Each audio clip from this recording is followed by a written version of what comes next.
May habol kami, attorney. Meron kayong habol ng separation doon sa agency ninyo. Kasi syempre, nagsara na sila.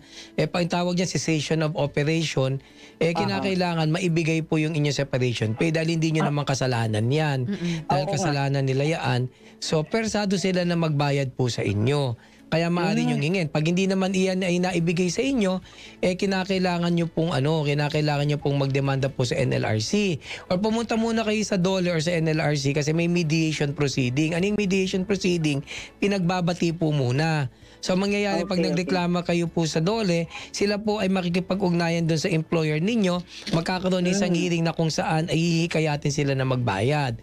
Ngayon kung hindi talaga sila magbabayad, mapipilitan na kayong maghabla po sa NLRC. Madali lang naman yun kasi hindi nyo kailangan ng abogado, may form, ipi-fill out nyo lang, ipa-file nyo na. Okay po? Okay.